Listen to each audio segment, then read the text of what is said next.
So good afternoon or good morning, as the case may be. Today we welcome Bonnie Tijerina, Data and Society Fellow for the Data and Society Research Institute. Bonnie is a librarian, an entrepreneur, and a library community convener. In her work bringing the library community together, she was the founder of eRNL, Electronic Resources in Libraries, conference and co-founder of the Designing for Digital conference. As a fellow, she is focused on ethics in big data research and online privacy education in libraries. Her research presentation today touches on ethics and privacy questions surrounding the sharing and reuse of research data. Please welcome Bonnie Tijerina to the eResearch Network. Hi, everyone. Thanks, Jason. I thought I would start, actually, before I start by telling you a little bit about myself, I just want to say that I'm really excited to be here. Actually, Jason and I went to library school together, so we've known each other for a long time. I'm really excited because I know several of you, I've actually worked with some of you, either in a library or as colleagues on projects, so I'm excited to be here. I'm excited to talk about what I do at Data Society. And also, I was really excited to be invited because, and I'm excited that there's a whole week or a whole unit on thinking about data ethics and data privacy, because part of why I'm here at Data and Society is that I believe the future of the profession of librarianship needs to take sort of a stronger values-based approach to our work. So our skill sets must evolve and grow, but our values are very foundational and are what are unique about the library profession. And I see that a lot working outside the library profession, just how valued what we think about in terms of privacy and information, that is something valued about our profession. We know the power inherent in cataloging and describing our world around us. The words we use have meaning. We are often gatekeepers and wayfinders, and now that the world has changed and we have different roles to play in the world, I think our values and our foundation are how we think about information kind of need to be front and center, because I think those are important values for the broader world. So that's my little soapbox about why I'm excited that you all are thinking about this. I'm also experimenting and doing this presentation a little differently in terms of how I'm dividing the talk, so hopefully it all makes sense. So, but excuse me if I have an occasional moment where I'm thinking I'm talking about a different slide, but I think it should all be fine. So I want to start by telling you a little bit about me. That's a picture of me. I can't guarantee that when you see me I would look like that. That was on a good day and was a professional photographer, but generally that's me. I was a research librarian for over a decade. Most recently I was at Harvard University, but my time at UCLA brought me to the world of data management. There in the Scholarly Communication and Licensing Unit, I was part of a team who taught copyright, Creative Commons classes. We did in and out licensing. We worked with faculty and graduate students to move campus journals into our OA journal repository. And we supported subject liaisons. That was a big part of our role with scholarly communication needs and issues in various disciplines. And this led me to working with our biomedical library staff during the NIH's data management plan mandate. So that was sort of the beginning of my world in thinking about the role of libraries in data management. So as Jason mentioned, some of you know me as a convener. So I run eRNL. I've done that for 12 years, and Designing for Digital, which is a design and user experience conference. And I also run a house during South by Southwest Interactive where I talk to non-library people about who are doing interesting things in tech and civil society and government in order to help consider the future roles of librarians. And that work that I've done for a couple of years is how, in some ways, has led me to the current role that I have. It really got me thinking about how I could contribute to and be part of conversations about the future of how we live and work, bringing values in the community of librarians. So I started as part of an inaugural class of fellows looking at the role libraries can play in supporting their communities that are understanding online surveillance and vulnerabilities and their privacy rights. And that led to other projects and grant funding in areas of privacy and ethics, specifically as it relates to research data. So I'll dive a little bit into that today. So Data and Society is where I work. So for those of you who aren't familiar with Data and Society, I thought I would talk about that for a moment. It's a think tank in New York City that examines the social, cultural, and ethical impact of technological development, especially in the living in a data-centric world that we live in. We just started year 3 here, so we're still pretty new, but growing all the time. Currently, our main initiative areas fall into what you see there. So in terms of data and fairness, we look at sort of personalized learning, criminal justice issues around body cams and predictive policing. Future of labor, we are looking at sort of emergent disruptions in the labor force as it results to data-centric technological development. Connected learning, the goal there is to better understand exactly how existing and proposed policies affect sort of students and student data. Ethics is one of the areas that I'm working within, and we also do some work in intelligence and autonomy and data and human rights and human security. So if anyone's interested, I'm happy to talk more about that one-on-one with you guys at some point. So while several of your readings, I took a look at the readings we had for this week, several are focused sort of inward on what our profession does with data we collect. The focus on my talk is on sort of our campus researchers and what they're struggling with. In understanding the complexities within our own research or use of patron data, we may get a look into the complexities for other disciplines. I think it's really helpful to take a look at the dialogues and the debates that are happening within our own profession to just kind of get a sense of what some other professions may be dealing with. And also just might help us have empathy for those who don't come from a profession with some codes and guidelines built into the profession. In a lot of ways, we're lucky because we have something sort of basic that we think about these issues as part of our vocabulary. So today I'm going to talk about a few projects and initiatives that I've been a part of. My hope is for you to get a view into the issues various disciplines have with ethics and privacy in our changing times. I haven't studied this exhaustively, but my hope is to get you thinking about what you or your library might be able to do to be a part of the support network researchers need to help navigate new and emerging ethical issues. So we're going to talk about this in 3 parts. Part 1 and 3 have a lot to do with a Sloan-funded research project that I'll tell you a little bit about. And then Part 2 is related to another initiative that I'm working on. I see somebody has asked if I could speak a bit further. So I'm guessing I'm too loud. I think that's what that means.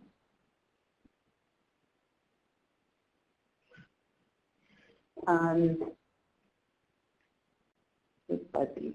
Okay. Well, let me know if it's better or worse. All right. So here I go into part 1.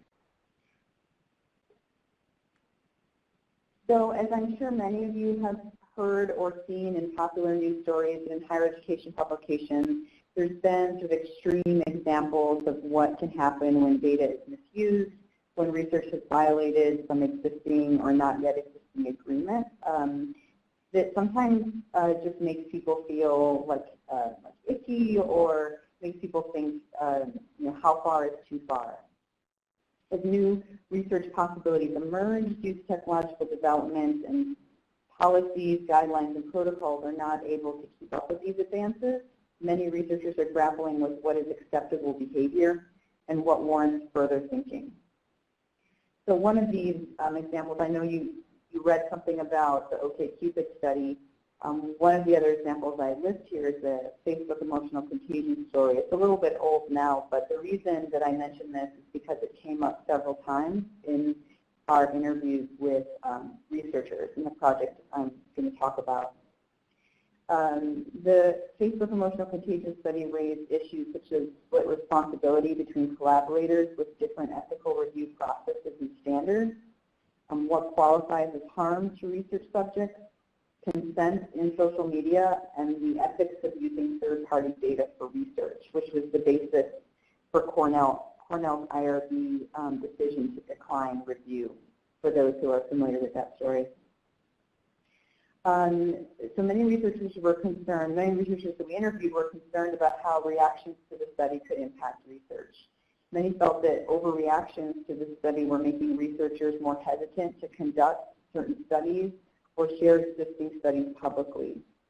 While some of these examples represent extreme situations, they draw attention to growing challenges in oversight and review, including potential gaps or missed opportunities to teach ethical teaching or ethical thinking. They provide a frame for understanding more routine incidents of questionable ethics. So they raise questions like, should publications require data to support findings prior to accepting papers? How many steps ahead must a researcher think to protect her data from malicious future uses? When should the reuse of public data require a new review? When does the nature of a study preclude consent to ensure accurate results? And what circumstances is this trade-off justified?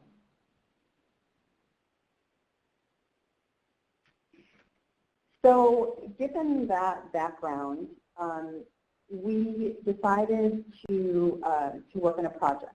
We came at this project wondering about the emerging issues technical researchers are facing and thinking about the infrastructure on a university campus that is or should be supporting these researchers.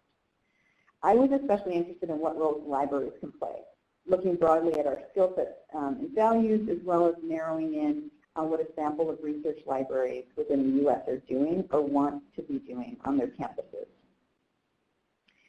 So, we ended up asking the question, what can infrastructures that exist around technical researchers support, how can infrastructures that exist around technical researchers support the emerging ethical issues in big data?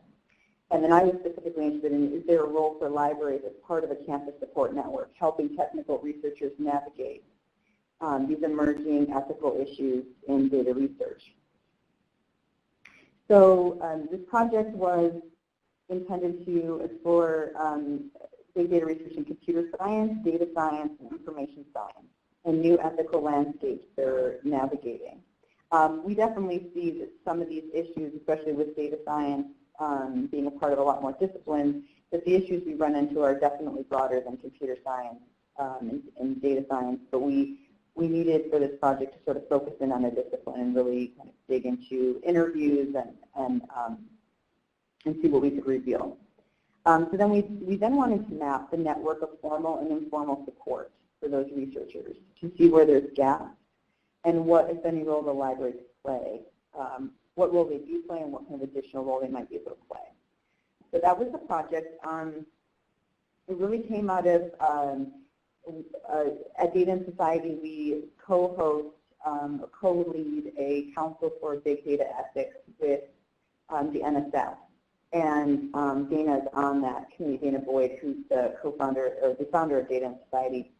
Dana's on that group with a lot of really intelligent scholars, ethicists, legal experts, and they were sort of talking very high level and very big picture about these issues, and she really wanted to kind of dig into what this actually means on the university campus. What are the actual issues that researchers are dealing with, and then who on campus, who through their professional associations, through IRB, through mandates that come from their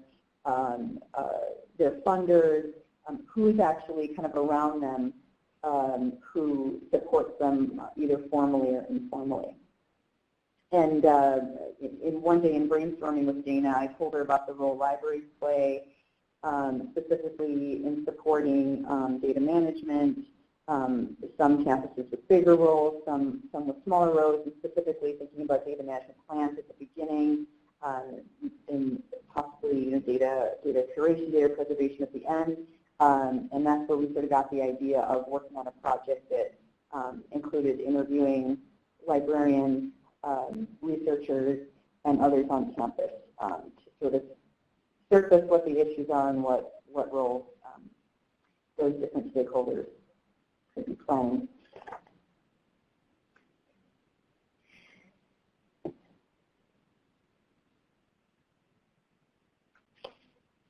One second. So I mentioned big data research just now. So I want to, I think it'd be helpful if I can define what I mean by that. Often we think of big data as just referring to the size of the data set, but even then, what is big enough to be big data? Some define big data as not about size, but about the tools that allow us to manipulate and analyze data in ways we never could before. Others look to the variety of data sets that can be analyzed simultaneously, thus providing us with results or interesting connections that could not have been made in the past. We took a broad definition of big data, but also sometimes defaulted to just talking about research data, not just huge data sets. The researchers in our study all came with their own definitions of big data, research data, based on how they use data in their research. In some ways, though, you could argue that big data has more to do with sort of myth and hype, and it's the idea that we have, if you have more data, you can solve the world's problems. All you need is to focus on more data, more processing power, and fewer restrictions. I think this is where we run into problems like what I mentioned earlier. So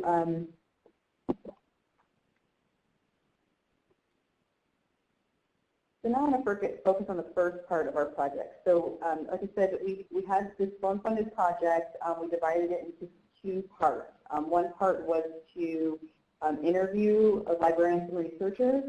We ended up interviewing 23 at 9 institutions, and then we did a couple, part two was to do a couple of site visits, and I'll talk about that in the last part of this presentation. But for now, I'm going to focus on the first part, where we tried to surface some of these ethical concerns. I broke down and sort of grouped these into vocabulary that I guess I think of as that of kind of the way librarians think, of the way that sort of people focusing on data management might think about some of their concerns. So these categories are more mine than actually coming out of how people were responding to our questions. So in terms of data collection, web scraping, web crawling, for research studies seem to be causing a lot of concern. Researchers often violate terms of service, especially when mining or scraping, sometimes by accident and sometimes on purpose. One researcher had his access to the network cut off for doing some data mining in a licensed resource, which was followed by receiving help from the library to negotiate. Happened many times when I worked in libraries. And that was actually an entry point for that graduate student to realize the library's ability to help them do their data research. Another researcher intentionally violates terms of service on government sites on principle because he doesn't think government should be able to ban researchers from using their data. A handful of researchers said they violate Twitter's terms of service, which requires you to expunge any tweets that were since deleted by users, which presents a logistical challenge. Ignoring this is a legal violation, and at least one professional association claims they will not publish anything that violates terms of service. However, conferences, associations, and publications for our researchers vary in whether they require or ensure compliance.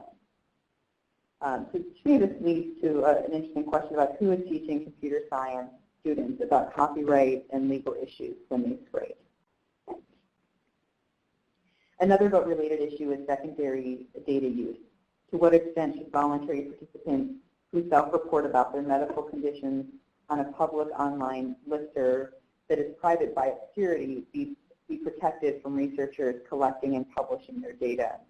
And in situations where researchers have gotten consent for capturing data about them, promises are hard to uphold later regarding unknown future uses. Regarding data storage, we heard a lot of concerns about third-party storage. Dropbox might promise security, but what if they change their policies? What if personally identifiable information leaks or gets shared because of this change? Is the researcher responsible for keeping on top of the policies and changes at every company they've interacted with throughout their research process? And are they responsible for that forever? Those are some of the issues they had. This issue is beyond university control, but the university can help and provide some guidance on how to navigate them. Or worse, we heard some concern around improper storage. One researcher talked about how what he has seen when researchers work with corporations and their data. He said, the quote, "I feel like some of the biggest ethical violations are when I talk to computer scientists who did some internship and then maybe they had their hard drives with a terabyte of super sensitive data on it. They just brought back with them and didn't realize that it's not a good thing to do." Another researcher said generating guidelines about the security of cloud storage options would be an ethically challenged proposition as who would take the blame if that data was breached. There's a lot of sort of uncertainty about who would be blamed if there were sort of data breaches. Regarding data sharing, reuse, and replicability, one researcher said data sharing has ethical risks in the federal reuse mandate from NSF and NIH must be balanced with privacy needs. What counts as public data? When is it okay to republish data that is public that maybe doesn't have a lot of visibility? Is consent required to reuse publicly available data? Non-intrusive research raises consent issues, which has generated resistance from funders, publishers, and conference planning committees. But again, there aren't clear guidelines, and people, they don't want sort of a Facebook emotional contagion type of media nightmare. One person told us that there's limited voluntary usage of repositories, in part because preparing one's data for replication is time-consuming and not tied to career advancement or reputation within academic research culture. If there were greater reuse of data, that would also provide an incentive for doing so. Similarly, if there were greater emphasis on having doctoral students replicate data rather than just conducting new studies, or if creating reusable data sets receive the same scholarly credit as publications, that would provide additional incentives. And one librarian said the notion of reuse is new for certain disciplines, and researchers and faculty generally focus on designing their data to showcase their own research and the integrity of their work, rather than to generate reusable data for others to apply new research questions.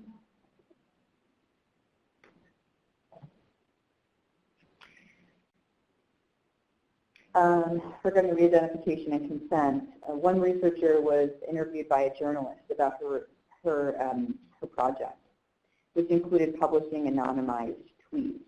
The reporter Googled the tweets and then interviewed a participant without telling the researcher. So she, in her way, kind of felt like she learned her lesson and has since become more cautious and she no longer quotes tweets or any content over 5 words, because she knows she's trying to keep identities from being revealed. She knows that anything more than that would allow someone to re-identify really easily. However, another interviewee says pretty much any data can be re-identified, and you shouldn't assume that any data are permanently de-identified because, this is a quote, because we are finding it has become a parlor game for computer scientists to prove that they can re-identify almost any data set given enough network information about it. The privacy protections are complicated by the threat of re-identification. For example, how can researchers protect the anonymity of human subjects in studies on rare diseases or small communities? Researchers must balance the need to provide concrete information to ground their study with the protection of identifying details. What about when the most pertinent information to a study is also the most revealing? And of course, there's always unknown and new ethical concerns, and this is a quote from one of the researchers about the thing that sort of keeps him up at night. It's all of the potential gotchas that we don't even, that he doesn't even know about. And kind of feel sorry for that guy because, yeah, that's that's pretty much the world that a lot of these researchers live in now. So just what we know, taking a step back from our interviews, what we noticed was just talking about ethics became a problem. One finding was that people defined ethics differently. Asked for one word that ethics makes them think of, participants said violations, trustworthy, morality, consciousness, things. Ethics were often associated with providing anonymity, consent, confidentiality, security, and privacy to subjects. For a researcher, it means accountability, responsibility, participatory research, do no harm, sensitivity to patrons' goals and outcomes. The researchers vary in whether they evaluate the ethics of a project based on intent versus research protocols or outcomes. These assessments may be based on treatment of individual research subjects, such as on specific communities or benefiting the larger social good. And these priorities may conflict in the same study or between research studies. The puzzle becomes even more complex when you factor in potential data breaches and repository infrastructure and storage issues outside of a researcher's control. Now it's no longer about how they conducted their research and the integrity that they feel about being ethical, but then they also have this concern about where that data is stored and how it's stored. So we heard some of these more complex definitions, like a hybrid formal and informal system of guidelines for how to engage in good behavior in a community, ensuring the data is not compromised, the data is secure, and the data is presented in a way that doesn't show the person in an appropriate light, reveal their identity, or create avenues of discrimination. One researcher told us it's unclear these days who ultimately has the ethical responsibilities. And this is kind of what the different issues that they kind of laid out from that really kind of reveal sort of their landscape. They said, is it corporations where data may be coming from? Is it academia where data is analyzed, questions are formed, and results are derived? Is it professional associations who set ethical guidelines? Is it publications and peers who decide what gets published? Is it funders who create mandates? We also found that ethics, the word ethics, seemed to be the wrong word. Librarians as well as computer science researchers did not necessarily think of that word as, didn't think of their work as ethical or unethical. Compliance mechanisms rely on the ethics frame, but this may be perceived as judgment, criticism, or implication. Often you associate maybe ethics with like IRB, or the implications that the researcher did something wrong. So this approach points the finger at researchers rather than trying to understand their processes and challenges. So the Council of Big Data Ethics and Society that I mentioned has noted that computer scientists sometimes resist ethics experts. So we see this as sort of, they see people coming from the outside of their field to criticize their work and as to whether or not what they do is ethical or not. The ethical standards are more practical when they come from within the discipline. So we've heard that that nuanced discussions of ethics in computer science often take place in the context of one's work with advisors and collaborators rather than in spaces designated for ethical oversight and training, which you'll see when I talk about the second half of this project is often the places where you think you point people for ethical support is often not really where true help in this area is actually coming from. So ethical decision making is should be sort of embedded throughout the research process. Kind of what we've gotten to. On the flip side, librarians are often engaged in work that involves ethical decision making, such as long-term preservation, legal or contractual use of resources, copyright issues, without necessarily using the word ethics to describe their work. So we've sort of started to rethink for the part two of our project, maybe not using that word as much if it wasn't something that really kind of connected to either of the groups that we interviewed. Though IRB are more likely to be credited with overseeing ethics, librarians may be the ones helping researchers to make these sort of nuanced ethical decisions without even necessarily realizing that. And this slide, I just left in, but I think it's something that most of you already know. These are some of the research data management services that the librarians that we interviewed sort of said are either happening or sort of emerging due to the growing demand and confusion over things like high-performance computing and large amounts of storage. There are already many ways libraries are involved in formal and informal structures, so I won't kind of dig into these, as I'm sure you all either are working on these or have worked on them at some point. Okay, so I'm going to go to part two. So I sort of took, I think data ethics is sort of maybe the broader term, but I pulled out specifically privacy issues, partially because that's what the topic of this week is, and I also think that there's been some interesting events and kind of conversations lately that I thought would be interesting to talk about, specifically that's around privacy. So advancements in data science, so this is just, you're just thinking about privacy and sort of the issues now in privacy and research data. Advancements in data science and data exchange, as well as social changes, are rapidly affecting the ecosystem of scholarly communication. The number of fields that are using or could potentially benefit from applying human subject research data is tremendous. The obvious scientific fields that come to mind with respect to privacy, such as medicine and psychology, have long struggled to address questions of privacy and its implications. They're interesting fields to look at, as other fields are now trying to navigate and figure out privacy of human subjects as they kind of do more data science work. So as data science has expanded due to the increases in our ability to create, share, and process data, data science is being integrated into other fields. So here are sort of a few examples. A scholar who studies reading patterns to understand how reading culture and author culture interact creates a data set of what people read. An anthropologist who embeds herself in a community, perhaps concealing her true identity, as in the research that resulted in the book My Freshman Year, possesses data about individuals that may even include records of illegal behavior such as underage drinking or unethical behavior such as cheating on tests. Economists are increasingly using real-time data collection methods, corporate information sources, or even smartphone apps to develop huge data pools to study behavior and trends.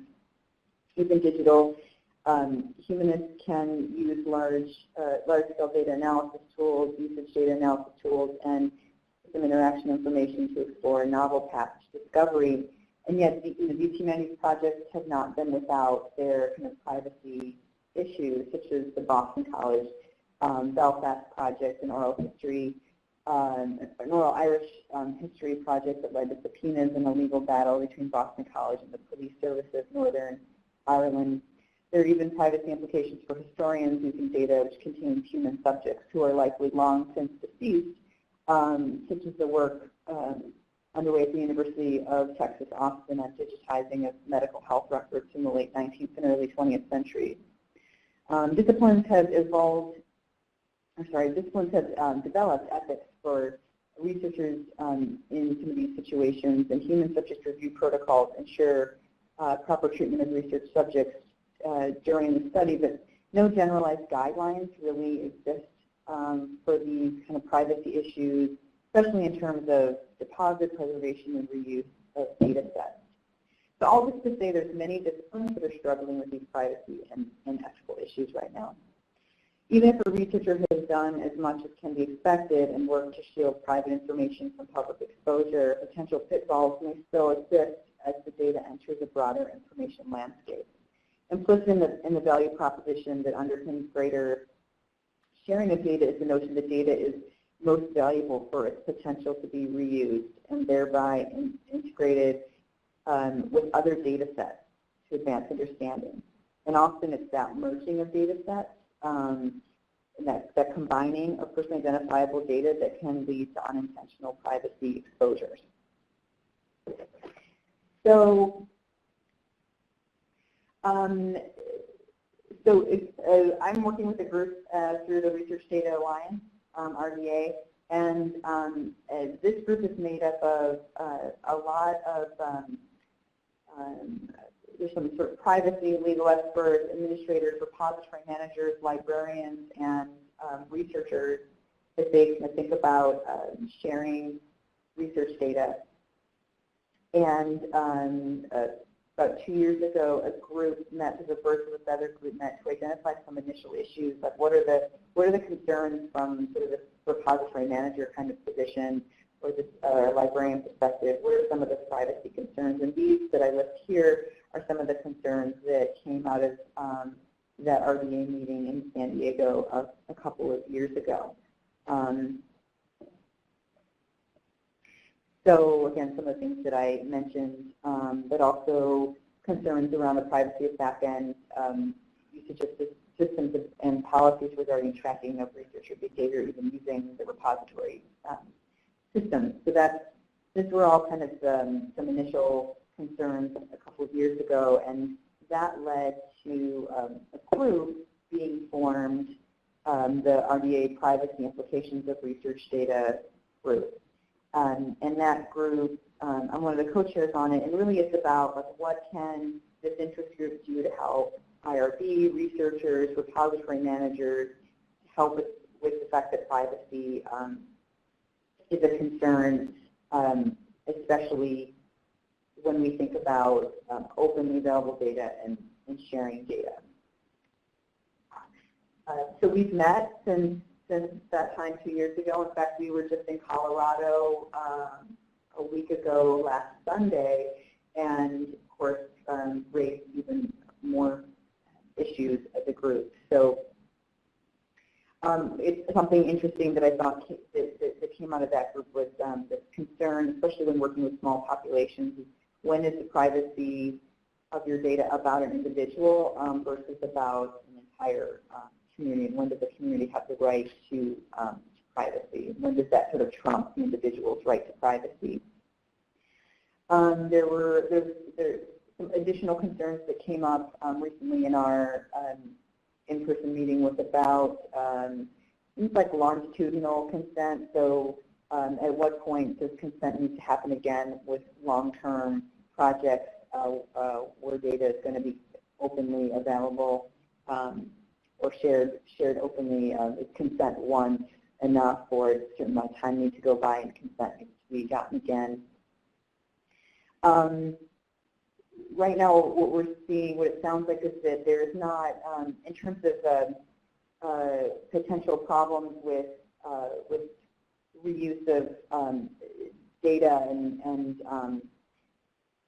what may or may not happen to a researcher. What we're talking about now is that while there isn't legal responsibility, of course there is in terms of like medical responsibility, but that often there isn't legal responsibility, but there is sort of this ethical responsibility to ensure privacy, and what does that actually look like? And one of our speakers that we had was Christine Ortman, and she had talked about, this is her quote at the end, that privacy is a footnote often in the policy world and the open access movement, and that it's being left to the local community. And she talked about a lot of the work that she's doing at UCLA in terms of setting up governance around ensuring privacy of research data at the local level, and what that looks like on a university campus.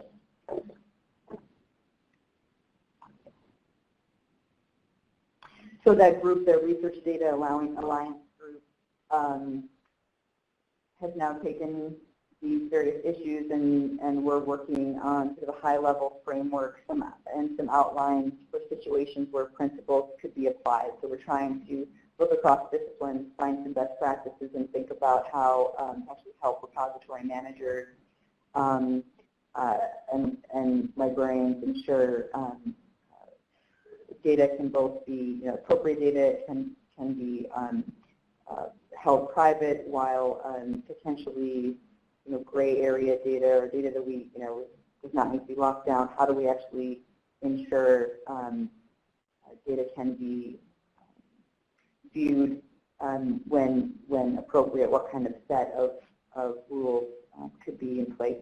And also, we're working on thinking through technical metadata, so what kind of metadata can be included with data sets to help us either send off some triggers or make it known the potential sensitivity of certain aspects of the data.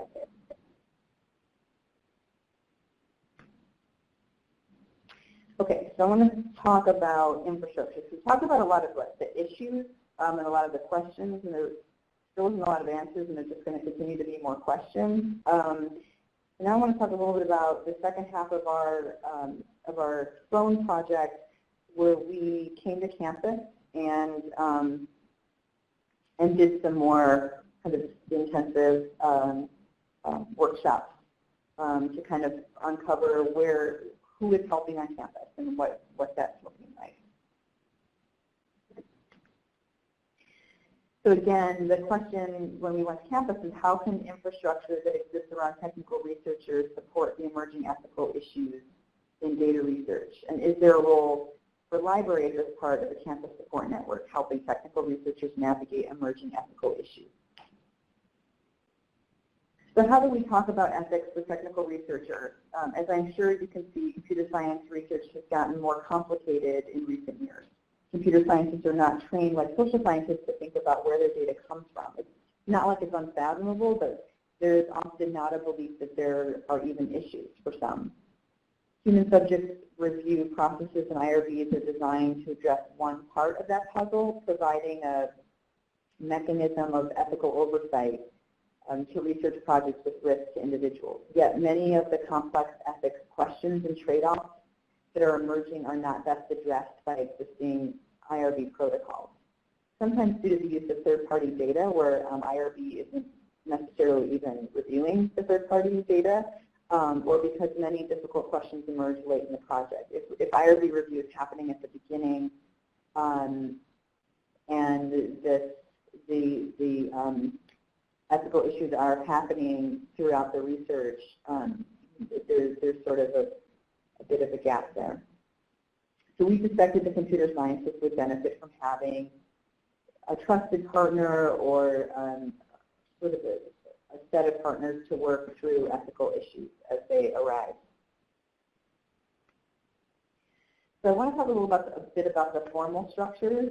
So we did some mapping of the formal structures that are around researchers. So this also came from our conversations with our researchers. For IRB, we found that they provoke some questions, but they are not the best structure for thoroughly addressing ethics. They're too focused on compliance, approval, and alignment with grants versus promoting discussion or providing an advisory function. Researchers hesitate to share ethical concerns in their applications. One researcher said IRB is slow, which discourages researchers from sharing potential problems.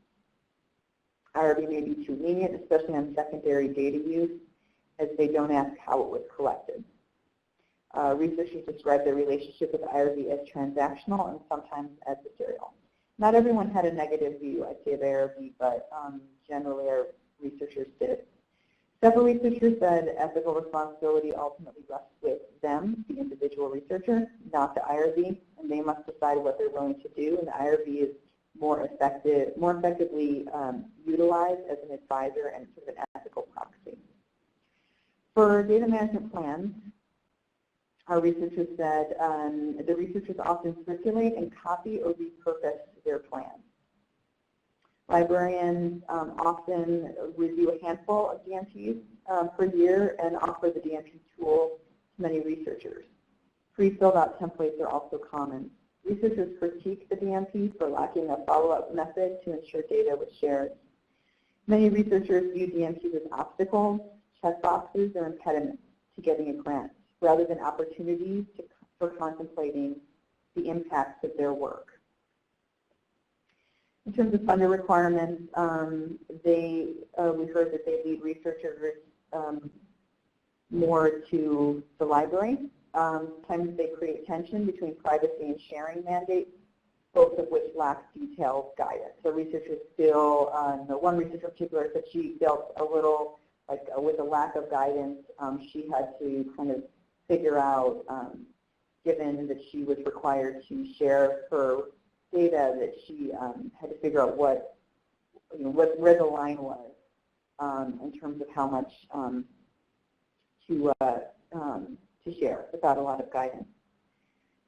So data sharing often happens through trusted personal relationships rather than publicly. One researcher said she often tells the NSF up front that she has no intention of sharing her data due to sensitive nature, and that explanation is generally accepted. So that seems to work in that example. So running out of time, so I'm going to do this a little bit faster. So as we move into the second part of our project, we considered how to reframe ethics and how ethics is taught. The second part of our project involved visiting a couple of campuses and having in-person workshops or brainstorming sessions. On each campus, the sessions were 2 hours long, although I think we could have gone longer each of those times.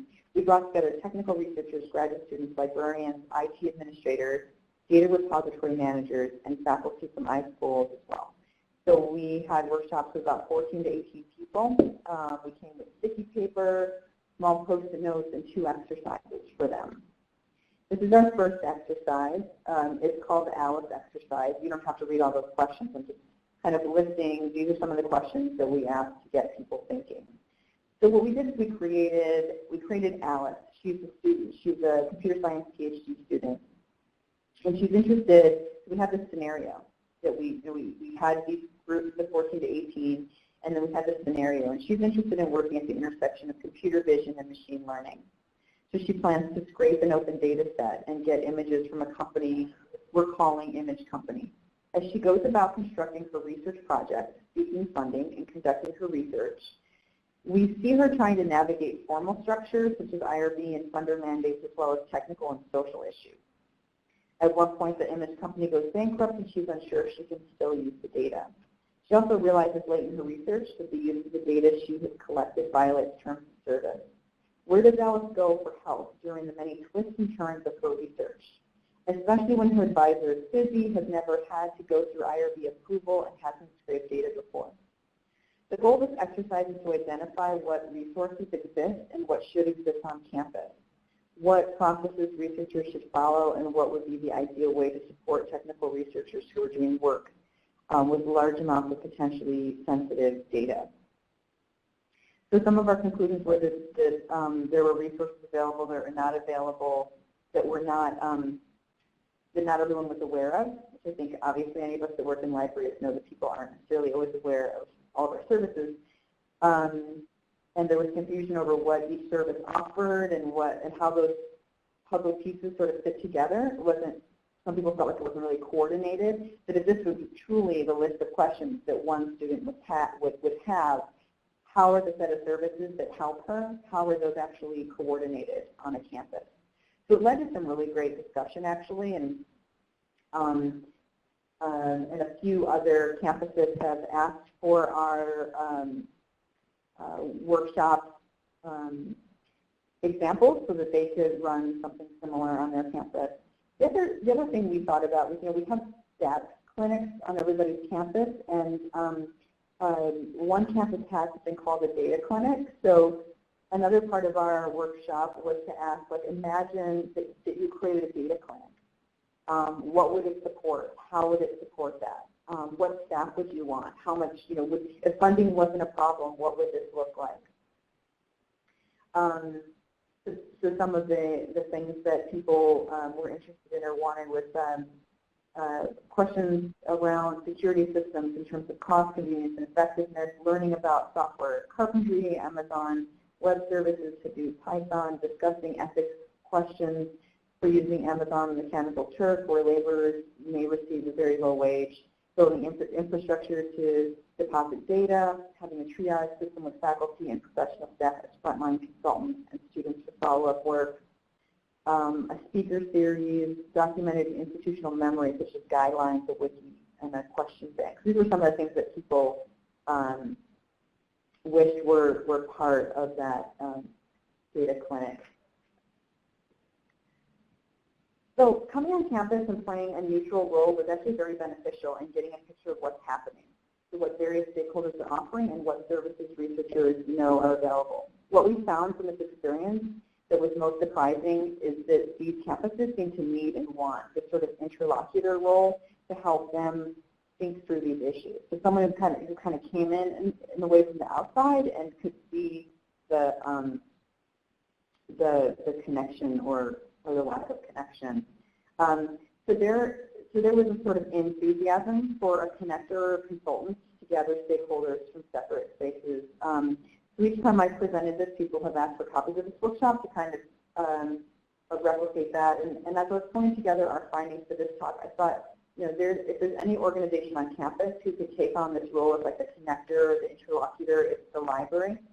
So I think it's, you know, something to consider is, could your library as sort of a central hub on campus who networks across campus be a good place to bring together stakeholders and surface some of these issues? So again, because so many people have asked for this, I'm going to show you a video. So what we did is we ended up, you could check out that URL, we ended up gathering what we did at each campus, and we created sort of a workbook. But there's also a video associated with that workbook, so I'm going to play that video. When we think of how ethics applies to data research, we think of times where people felt manipulated or that their privacy was violated. Ethics issues also result from confusion over terms of service policies, professional association guidelines, formal oversight. Instruction can be inconsistent. In research institutions, oversight and review exist for research that involves people, like in medicine. Social media data, census data, and telecommunications data involves people too. Can the same rules apply to make sure people are treated fairly in data research? Not exactly. How do you comply with terms of service, copyright, and licensing on information that was obtained for free and without explicit consent? When is it appropriate to scrape a website? What are secure methods of data sharing? Software, research methods, social norms, and expectations are constantly evolving. How do we ensure protections to human subjects and groups in this environment? We at Data and Society hosted workshops on university campuses to build support networks and facilitate conversations about ethical decision-making. In this workshop, you can discuss challenges faced within multiple departments at your organization.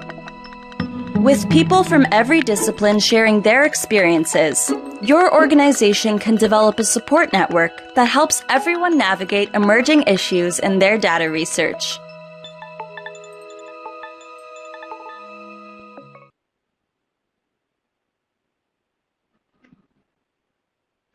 Okay, and that's the URL, and it's also in the presentation. Wow, let me get back to my slides.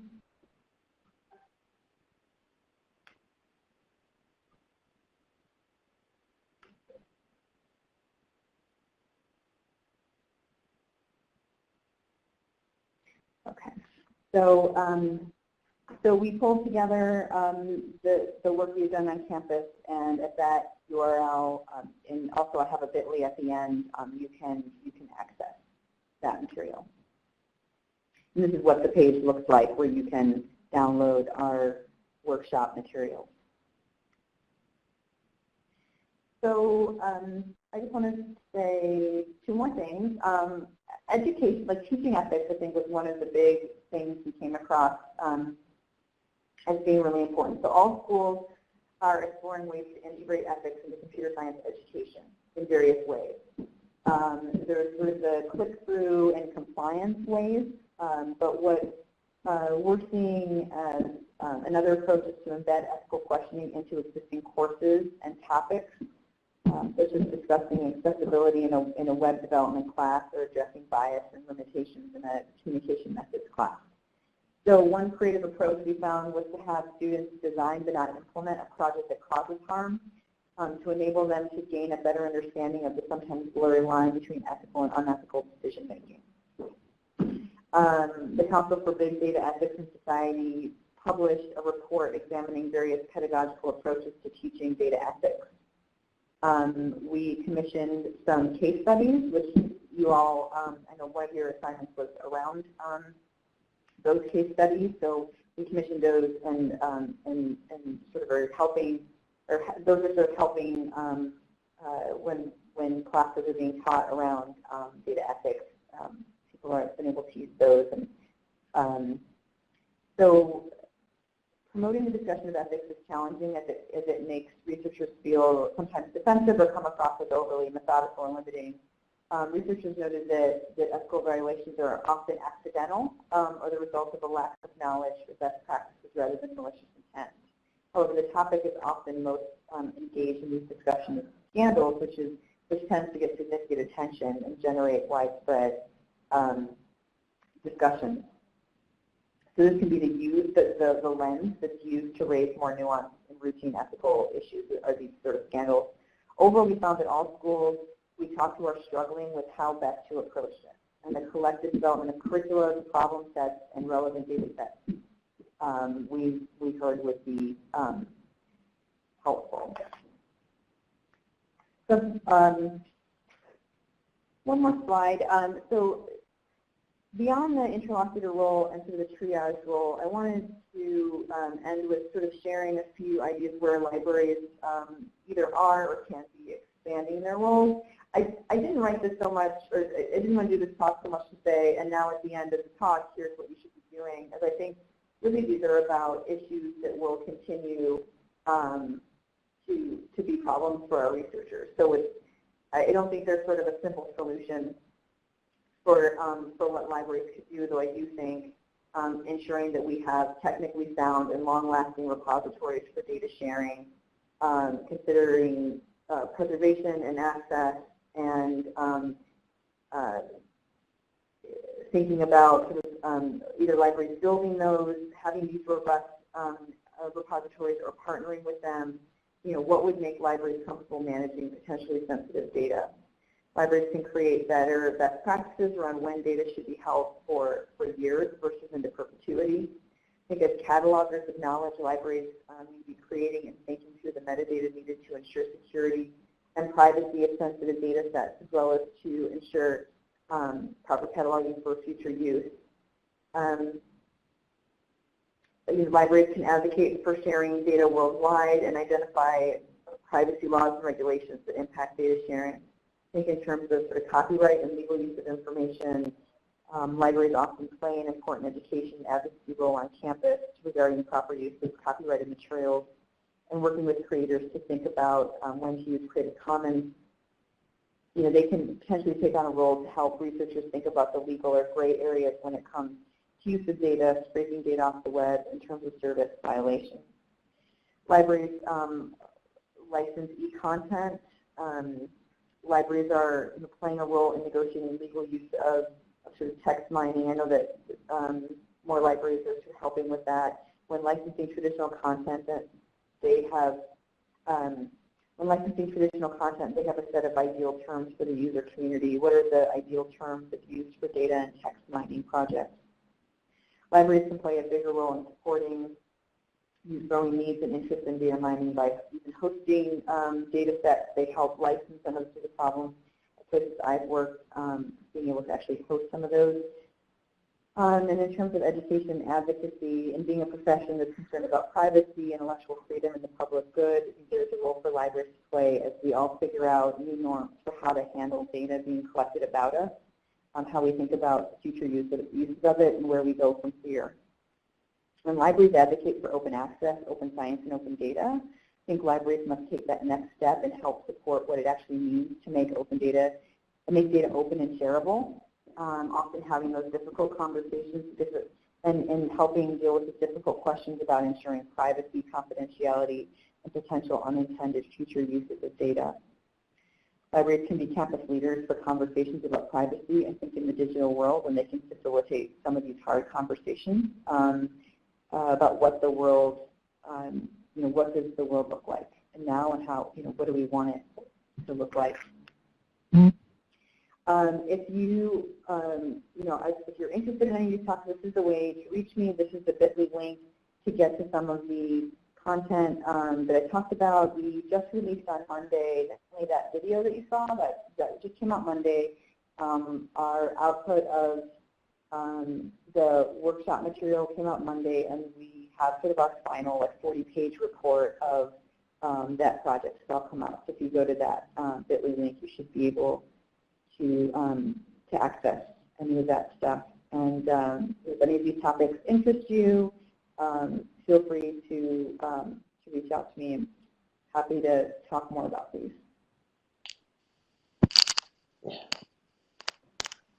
I'm also happy to take questions. Thanks so much, Bonnie. I'm going to just obviously open any questions we have for her. We have some time, so feel free to ask them.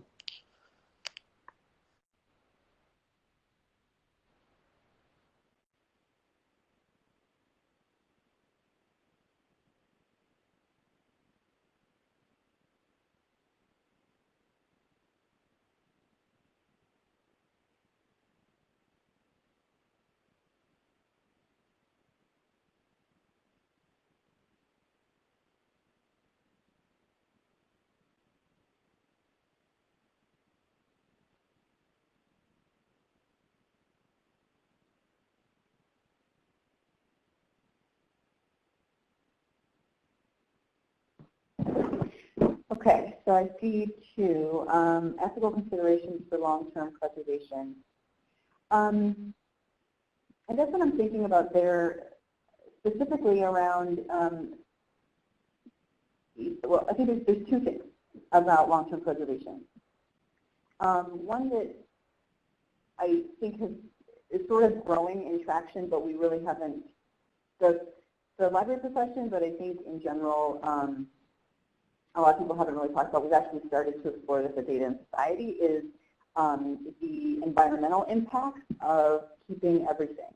It's a little different, I think, in libraries, and I always think of sort of libraries and archives as being, there's sort of a level of thinking about what we collect, but there, in sort of the broader world, there are concerns about data centers and about this idea that, oh, it's so easy to collect everything now, so let's not think about what we're collecting, we're just going to collect it. But in actuality, what are the kind of environmental impacts of collecting everything?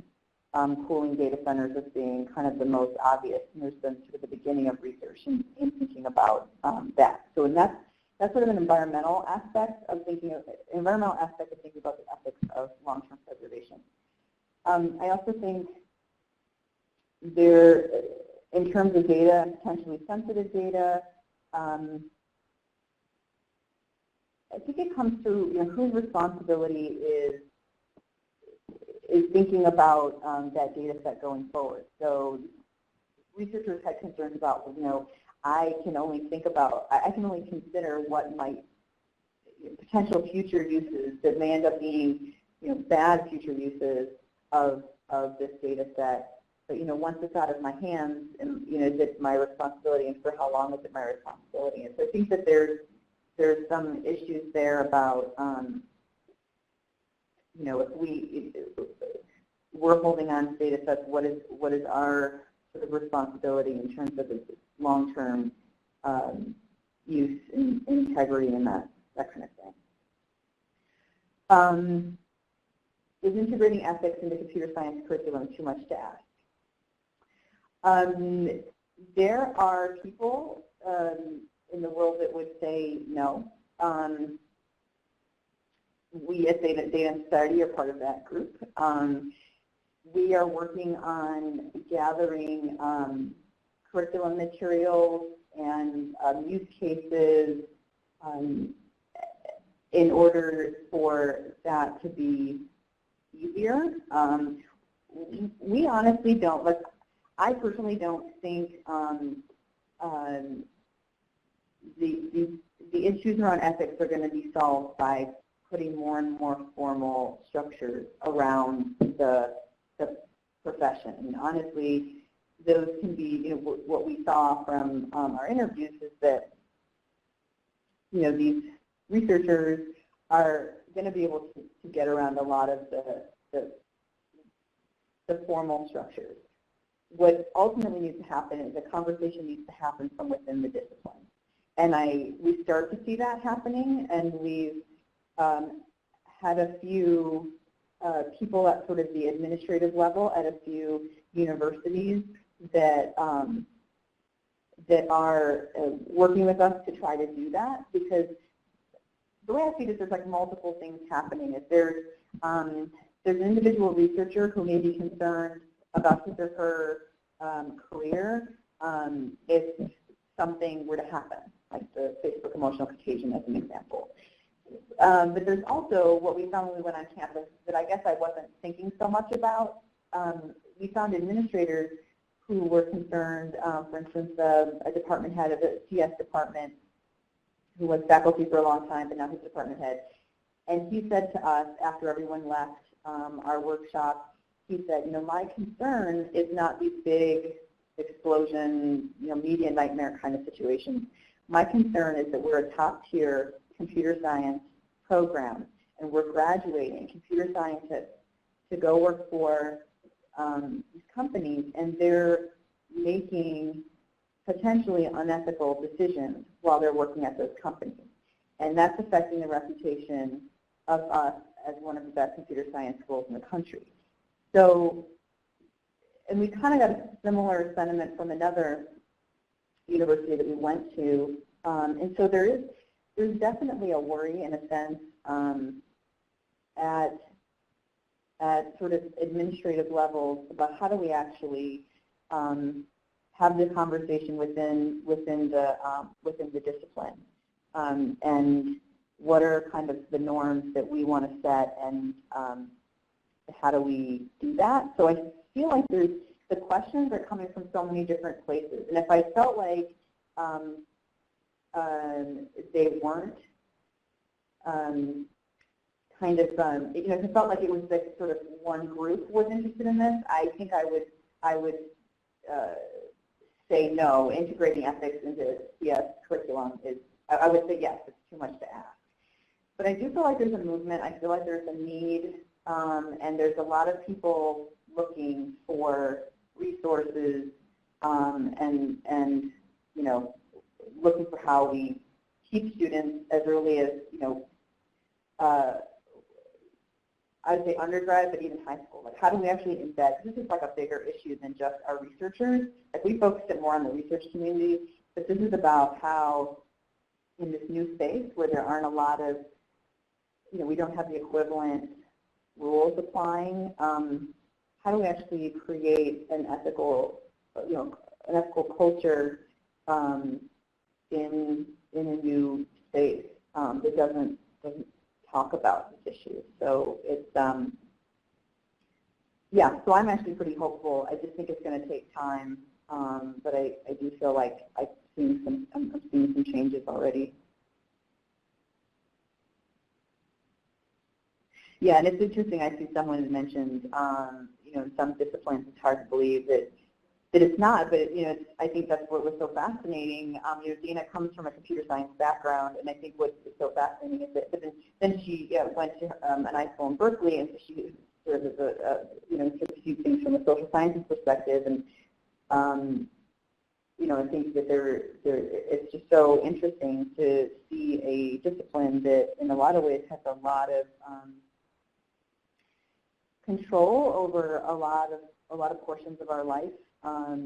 Especially if you think these are the people who are creating the apps we use, the world we live in online, and are conducting the research about social media and that kind of thing. That it's a really important issue that needs that I think people are working on, but it's way beyond just kind of making sure our researchers have the support they need. But that's sort of the slice that we're looking at.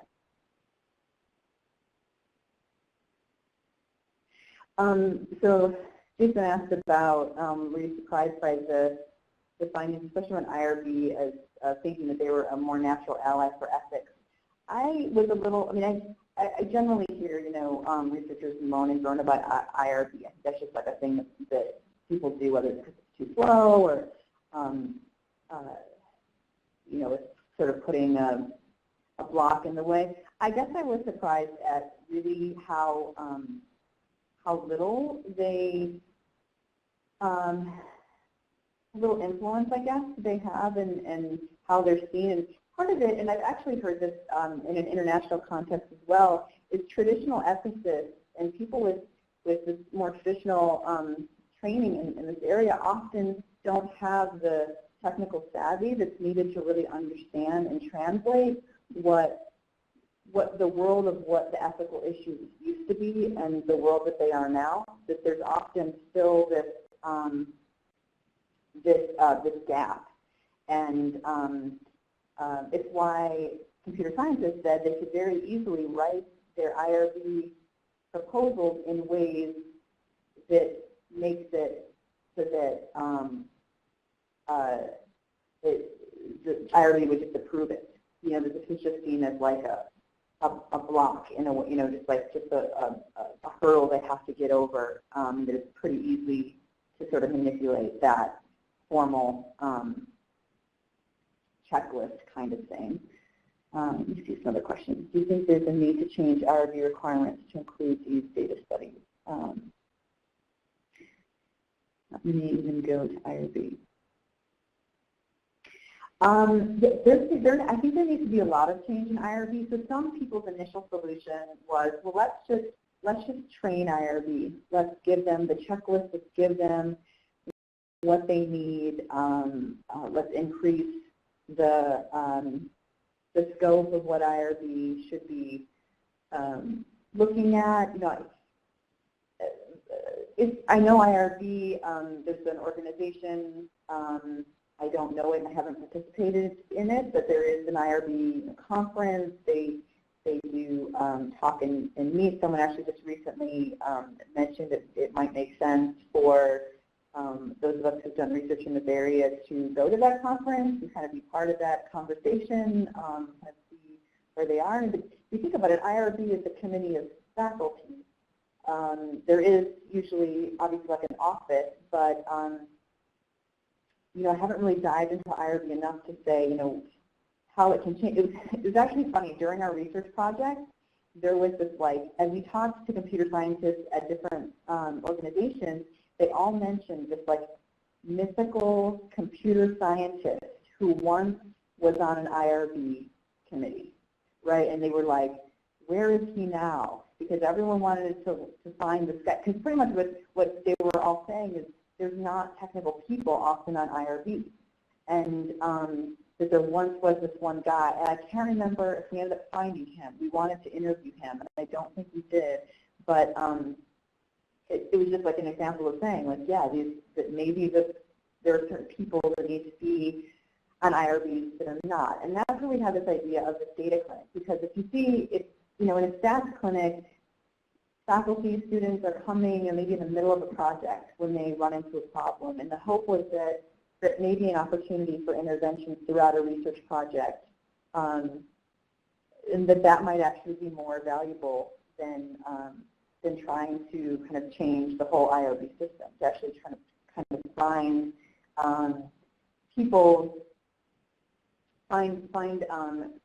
technologists who are maybe more familiar or can be trained around ethical issues to be part of these drop-in data clinics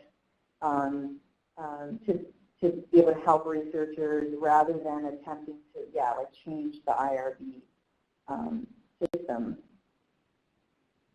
Let me see what else. Thinking about data management plan with grad students in CS seems to cause more epiphanies than with other groups. Interesting. Yeah. I think, this is probably the same in a lot of disciplines, but I definitely felt like the grad students that were part of our workshops, like they seemed the most open, probably because they're just trying to figure out how to navigate and get through things. But you know, when there was an opportunity for the library to help them, for instance, I mentioned that one student who was doing a text mining project. He sort of scraped a bunch of stuff from like an IEEE database. It went down. The library found him, contacted him, explained, hey, I can help you with this. And he says, now I go to the library all the time to ask them for help on my these data projects when I want to do these kind of projects. And so, you know, there's something, I think, there. But there's also something really huge missing, and you know, it's still something that I'm trying to understand better, and yeah, try to think about both what roles libraries could play, but even kind of beyond that, just what does that discipline need? And I know there's a few of us at Data and Society that are kind of trying to help with figuring out what kind of resources we can give them. Yeah. That's it's great. Thank you so much for this So, Jason, let me picture into your research, and I think we're all really excited about where it might go and the data clinic idea. So we'll that you definitely might hear from some of us depending on interest. And if you do want to stay on the line, please go ahead. We're just going to talk a little bit about actually the next assignment is a data ethics assignment. So there's some momentum from what you're talking about into what we're going to be working on this week. But thank you again for your time, and please do, if you have any questions for us, feel free to stay in touch as well.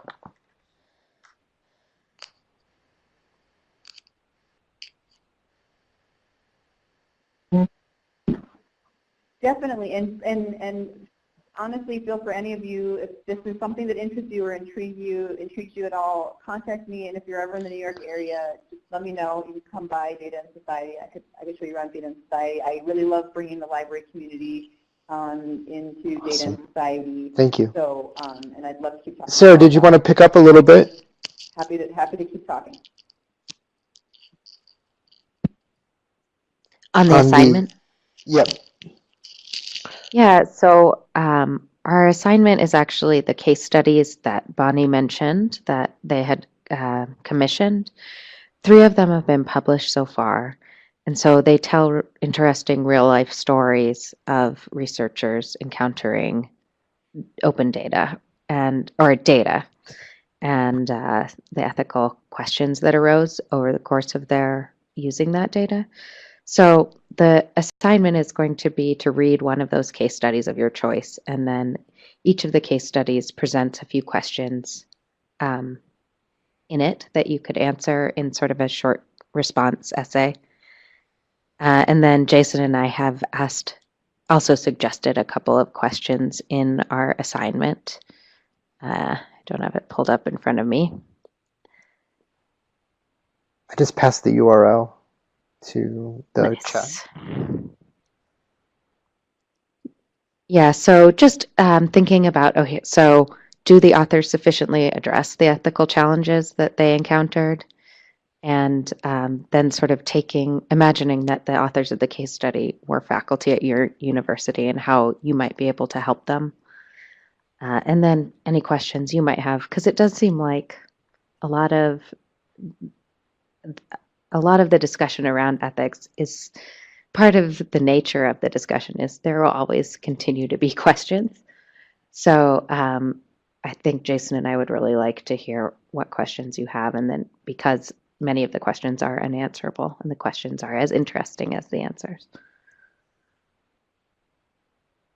So, and also, as always, feel free to use the Slack channel. And I notice people are asking questions there and the questions aren't always getting answered. So I don't know how to solve that. If everyone can just take a look at the Slack channel when you have questions, as well as when you don't. Sort of then you may be able to interact with people who do have questions.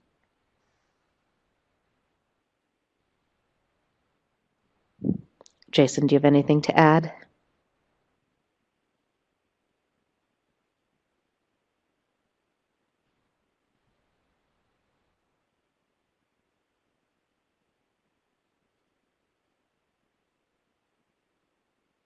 All right. Well, and if you have questions, you can also contact me and Jason.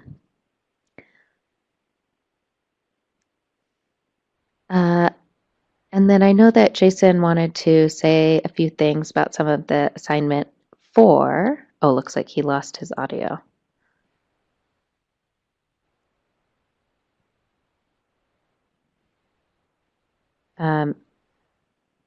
Your assignments were really interesting last week.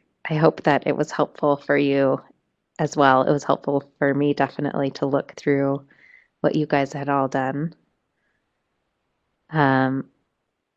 I liked that Rice had taken an existing data dictionary and just provided feedback and critique of that. That was a great idea. I think I'm back now.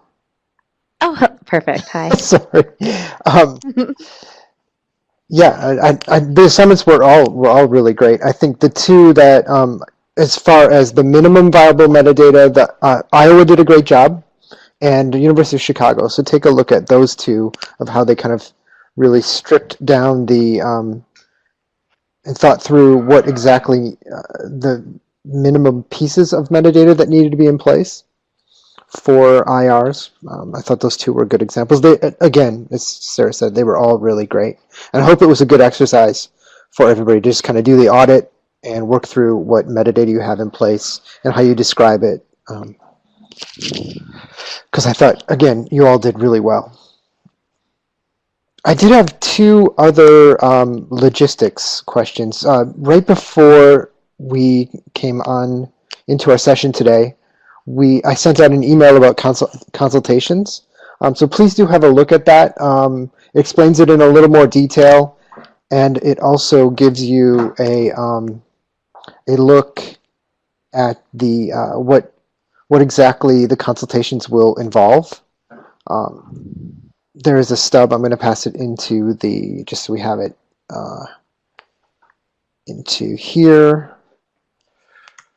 That's the full description of the consultation itself. And we're really hoping to do the bulk of them in October, depending on schedules and interest. Again, these are optional, so if you are finding your workload is a little heavy and things are the schedule might not work out, please don't feel obligated. Just kind of take a look at the options. They are basically several types of activities around IR work, research data management work, and then we'll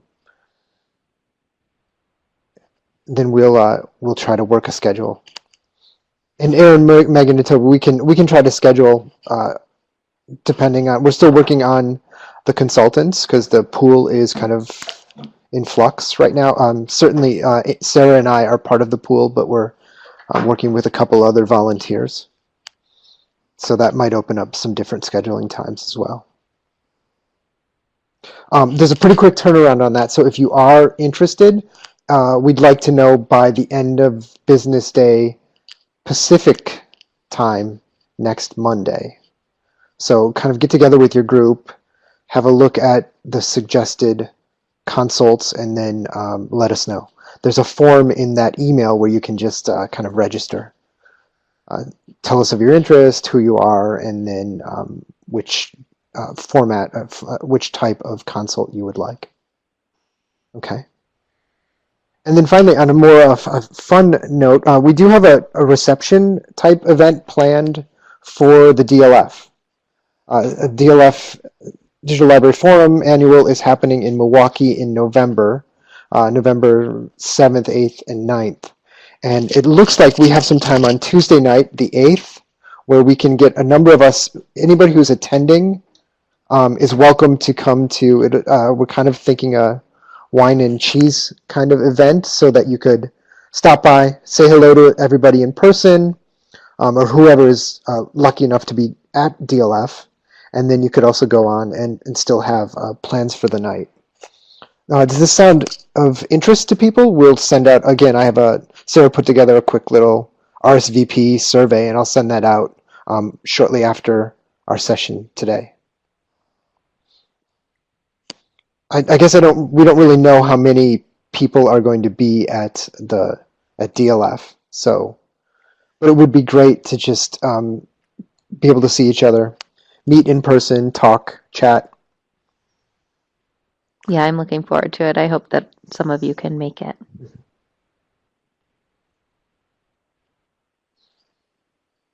Okay, so watch for that. The consult email went out, but also watch for the RSVP for the DLF event.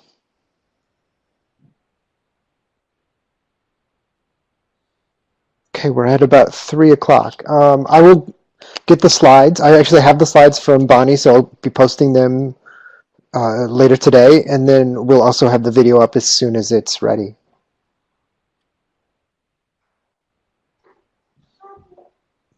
Okay. Thank you all. And we'll plan on our October event, which is, I believe, on October 19th. I'll confirm and then send out more information. Great. Thanks for the session. Thanks, Jason. Thanks, Bonnie.